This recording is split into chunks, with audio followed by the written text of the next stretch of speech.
Nisargadatta Maharaj. Ben oyum. Bölüm 30. Şimdi özgürsünüz. İnsan ve evrenin doğası hakkında çok fazla teori var. Yaratılış teorisi, yanılsama teorisi, rüya teorisi, bunların hepsi çok fazla. Hangisi doğru? Hepsi doğru, hepsi yanlış. Hangisini daha çok beğenirseniz onu seçebilirsiniz. Rüya teorisini tercih ediyor gibi görünüyorsunuz. Bunların hepsi kelimeleri bir araya getirmenin yolları. Kimisi bir yolu, kimisi diğerini tercih eder. Teoriler ne doğru ne de yanlıştır. Açıklanamaz olanı açıklama girişimleridir. Önemli olan teori değil, nasıl test edildiğidir. Teorinin test edilmesi onu verimli kılar. İstediğiniz teoriyle deney yapın. Eğer gerçekten samimi ve dürüstseniz, gerçekliğe ulaşacaksınız. Canlı bir varlık olarak dayanılmaz ve acı verici bir durumdasınız ve bir çıkış yolu arıyorsunuz. Size hapishaneniz için çeşitli planlar sunuluyor. Hiçbiri tam olarak doğru değil. Ama hepsi sadece gerçekten samimiyseniz bir değere sahiptir. Özgürleştiren şey samimiyettir, teori değildir. Teori yanıltıcı ve samimiyet kör olabilir. Samimiyetiniz size yol gösterecektir. Özgürlük ve mükemmellik hedefine olan bağlılık sizi tüm teorileri ve sistemleri terk etmeye ve bilgelik, zeka ve aktif sevgi ile yaşamaya yönlendirecektir. Teoriler başlangıç noktası olarak iyi olabilir. Ancak ne kadar erken terk edilirse o kadar iyidir. Gerçekleşme için 8 katlı yoganın gerekli olmadığını, irade gücünün sadece yeterli olduğunu söyleyen bir yogi var. Başkalarının 10 yıllarca uğraşarak elde ettiği şeyi zahmetsizce ve hızla elde etmek için saf iradenin gücüne tam güvenerek hedefe odaklanmak yeterlidir. Konsantrasyon, tam güven, saf irade. Bu tür varlıklarla birinin kısa sürede elde etmesi şaşırtıcı değil. Bu irade yogası tek bir arzu dışında tüm arzulardan kurtulmuş olgun arayışçı için uygundur. Sonuçta kalbin ve zihnin istikrarından başka irade nedir ki? Böyle bir istikrar verildiğinde her şey başarılabilir. Yoginin sadece amaç istikrarlarını, yani durmaksızın takip ve uygulamayı kastetmediğini düşünüyorum. O, irade hedefe sabitlendiğinde hiçbir takip veya uygulamaya gerek olmadığını kastetti. Sadece istemek nesnesini kendine çeker. Ona ne ad verirseniz verin, irade, istikrarlı amaç veya zihnin tek noktaya odaklanması. Ciddiyete, samimiyete, dürüstlüğe geri dönersiniz. Tamamen ciddi olduğunuzda her olayı, hayatınızın her saniyesini amacınıza göre yönlendirirsiniz. Zamanınızı ve enerjinizi başka şeylere harcamazsınız. Tamamen adanmışsınızdır. Buna irade, sevgi veya düpedüz dürüstlük deyin. Bizler karmaşık varlıklarız. İçimizde ve dışımızda savaş halindeyiz. Sürekli kendimizle çalışıyoruz. Bugünün işini, dünün işini bozuyoruz. Sıkışıp kalmamız şaşırtıcı değil. Biraz dürüstlük çok şey değiştirirdi. Arzu mu daha güçlü? Kader mi? Arzu kaderi şekillendirir. Ve kader de arzuyu şekillendirir. Arzularım, kalıtım ve koşullar, fırsatlar, tesadüfler, yani kader dediğimiz şey tarafından koşullandırılıyor. Evet, öyle diyebilirsiniz. Ne zaman isteğimi arzu etme özgürlüğüne kavuşurum? Şu anda özgürsünüz.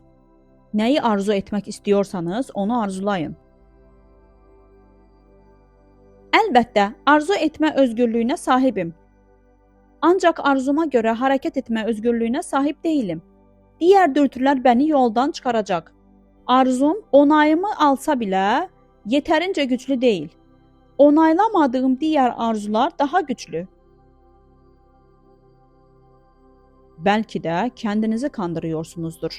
Bəlkə də gerçək arzularınıza ifadə veriyorsunuz və onayladığınız arzular saygınlıq adına yüzeyde tutuluyor. Dediğiniz gibi olabilir ama bu başka bir teori. Gerçek şu ki, istediğimi düşündüğüm şeyi istemekte özgür hissetmiyorum ve doğru bir şekilde istediğimi düşündüğümde de buna göre hareket etmiyorum. Bunun nedeni tamamen zihnin zayıflığı ve beynin bozulmasıdır. Zihninizi toparlayın, güçləndirin. O zaman düşüncelerinizin, duygularınızın, sözlerinizin ve eylemlerinizin iradenizin yönüne doğru hizalandığını göreceksiniz. Yine mükemmellik tavsiyesi. Zihni bütünleştirmek ve güçlendirmek kolay bir iş değil. Nasıl başlanır? Sadece bulunduğunuz yerden başlayabilirsiniz. Buradasınız. Ve şimdi buradan ve şimdiden çıkamazsınız. Peki, burada ve şimdi ne yapabilirim? Varoluşunuzun farkında olabilirsiniz. Burada ve şimdi. Hepsi bu mu? Hepsi bu. Bundan daha fazlası yok. Uyanıkken ve rüyalarımda kendimin farkındayım. Bu bana pek yardımcı olmuyor. Düşünmenin, hissetmenin, yapmanın farkındaydınız. Varoluşunuzun farkında değildiniz. Getirmemi istediğiniz yeni faktör nedir? Saf tanıklık tutumu, olaylara katılmadan onları izleme tutumu. Bu bana ne yapacak? Zayıf zihinlilik, zeka eksikliğinden, anlayış eksikliğinden kaynaklanır ki, bu da yine farkındalık eksikliğinin sonucudur. Farkındalık için çabalayarak zihninizi bir araya getirir ve güçlendirirsiniz. Olan bitenin tamamen farkında olabilirim. Ancak yine de hiçbir şekilde etkileyemeyebilirim. Yanılıyorsunuz. Olan biten zihninizin bir yansımasıdır. Zayıf bir zihin kendi yansımalarını kontrol edemez. Bu nedenle zihninizin ve yansımaların farkında olun. Bilmediğiniz şeyi kontrol edemezsiniz. Öte yandan bilgi güç verir. Bu, pratikte çok basittir. Kendinizi kontrol etmek için kendinizi tanıyın. Belki kendimi kontrol edebilirim ama dünyadaki kaosla başa çıkabilecek miyim? Dünyada zihninizin yansıttığı kaos dışında kaos yoktur. Bu, kendi kendini yaratır. Çünkü merkezinde kendinizi diğer şeylerden farklı ve ayrı bir şey olarak görme yanılgısı vardır. Gerçekte siz ne bir şeysiniz ne de ayrısınız. Siz sonsuz potansiyelsiniz, tükenmez olasılıksınız. Siz var olduğunuz için her şey olabilir. Evren, sınırsız olmak kapasitenizin kısmi bir tezahürüdür. Tamamen zevk arzusu ve acı korkusuyla motive olunduğumu görüyorum. Arzum ne kadar asil ve korkum ne kadar haklı olursa olsun, zevk ve acı hayatımın salındığı iki kutuptur. Hem acının hem de zevkin, hem arzunun hem de korkunun kaynağına gidin. Gözlemleyin, araştırın, anlamaya çalışın. Arzu ve korku fiziksel veya zihinsel faktörlerden kaynaklanan duygulardır. Oradalar, kolayca gözlemlenebilirler. Ama neden oradalar? Neden zevki arzuluyor ve acıdan korkuyorum? Zevk ve acı zihin durumlarıdır. Zihin olduğunuzu, daha doğrusu beden zihin olduğunuzu düşündüğünüz sürece bu tür soruları sormaya mecbursunuz. Ve beden olmadığımı fark ettiğimde arzu ve korkudan özgür mü olacağım? Beden ve bedeni koruyacak bir zihin olduğu sürece çekimler ve itilimler işleyecektir. Olaylar alanında orada olacaklar, ancak sizi ilgilendirmeyecekler. Dikkatinizin odağı başka yerde olacak. Dikkatiniz dağılmayacak. Yine de orada olacaklar. İnsan asla tamamen özgür olmayacak mı? Şu anda bile tamamen özgürsünüz. Kader, yani karma dediğiniz şey aslında kendi yaşama isteğinizin bir sonucudur.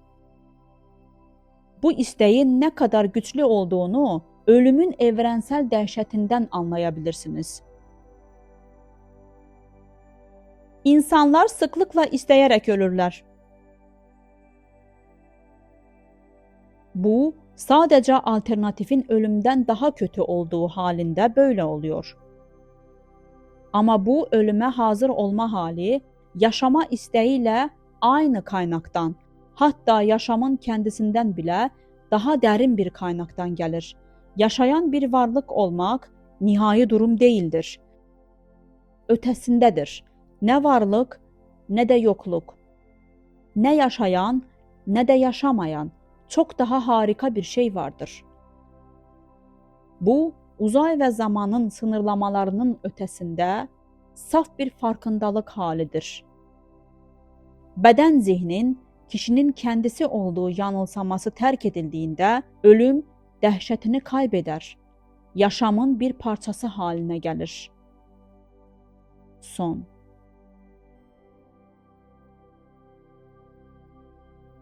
Değerli izleyicilerimiz, eğer bilgi faydalı olduysa beğenməyiniz ve paylaşmanız bizi sevindirir. Kanalın büyümesi ve daha çok insana ulaşması, daha çok insanın bilgilenmesine ve aydınlanmasına sebep olur. Bizimle olduğunuz için teşekkürler.